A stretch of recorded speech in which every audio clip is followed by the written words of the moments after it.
नमस्कार।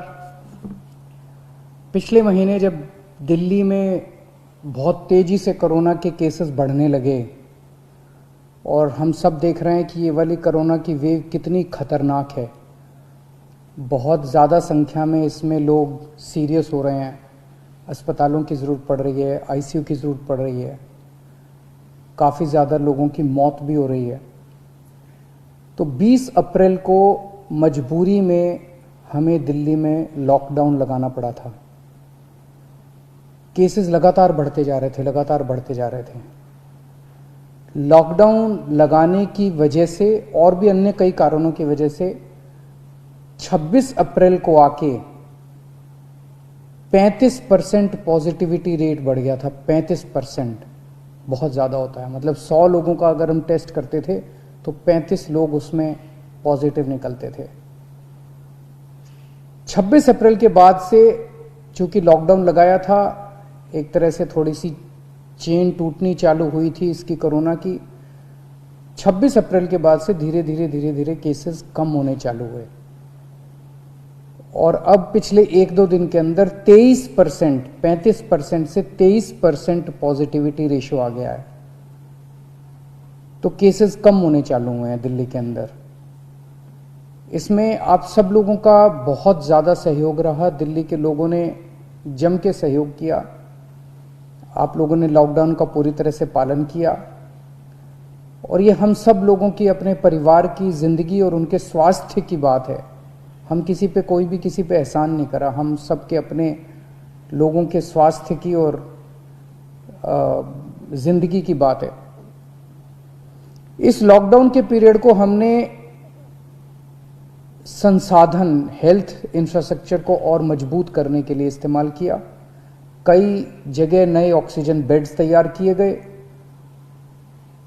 सबसे बड़ी दिक्कत दिल्ली में ऑक्सीजन की आई है। नॉर्मल टाइम में जितनी ऑक्सीजन चाहिए होती है अस्पतालों में, उससे कई गुना ऑक्सीजन की जरूरत पड़ने लगी, क्योंकि अब जितने भी मरीज आते थे कोरोना में उन सबको ऑक्सीजन की जरूरत थी। तो कई गुना ऑक्सीजन की जरूरत अचानक पड़ने लगी।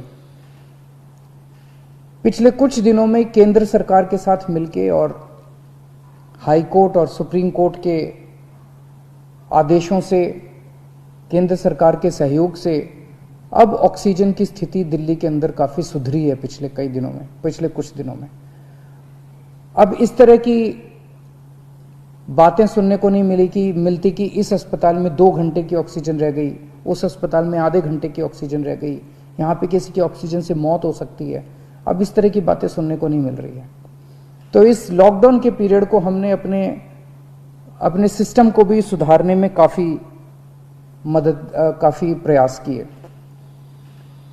पिछले कुछ दिनों से वैक्सीन को भी बड़ी तेजी के साथ वैक्सीनेशन का कार्यक्रम शुरू किया गया है। आप में से जितने लोगों ने वैक्सीन लगवाया उन्होंने देखा होगा कि दिल्ली सरकार ने जो स्कूलों में इंतजाम किए हैं वो कितने शानदार इंतजाम किए हैं। सब लोग इसकी तारीफ कर रहे हैं, सब लोगों को अच्छा लग रहा है। हमारे युवा बढ़ चढ़ के वैक्सीन लगवा रहे हैं। यहाँ तक कि दिल्ली के आसपास के इलाकों से भी लोग दिल्ली में आके वैक्सीन लगवा रहे हैं। वैक्सीन के स्टॉक की कमी है, इसमें हमने केंद्र सरकार से सहयोग मांगा है।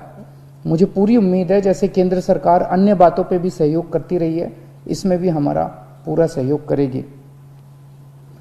पिछले कुछ दिनों में सब लोगों से मेरी बात हुई है, व्यापारियों से, महिलाओं से, युवाओं से, अलग अलग किस्म के लोगों से बात हुई है और सबका ये मानना है कि कोरोना के केस कम तो हुए हैं लेकिन अभी भी बहुत हैं।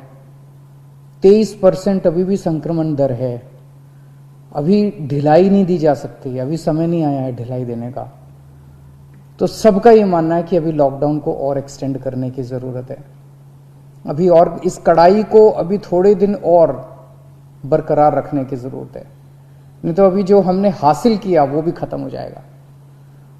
और जैसा मैंने कहा कि ये इतना मुश्किल दौर है, ये वाली वेव इतनी खतरनाक है, इतने लोगों की मौत हो रही है, तो जान है तो जहान है।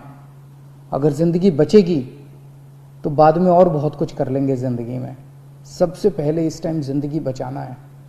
तो इसीलिए सरकार ने आप सब लोगों के फीडबैक के आधार पे, आप सब लोगों की इसके आधार पे मजबूरीवश अभी 1 हफ्ते का लॉकडाउन और बढ़ाया जा रहा है। कल सुबह 5 बजे ये लॉकडाउन ख़त्म होना था, लेकिन अब ये अगले सोमवार को 5 बजे तक के, सुबह 5 बजे तक के लिए बढ़ाया जा रहा है और इस बार थोड़ा सा और सख्त किया जा रहा है। कल से दिल्ली के अंदर मेट्रो भी चलना बंद हो जाएंगी।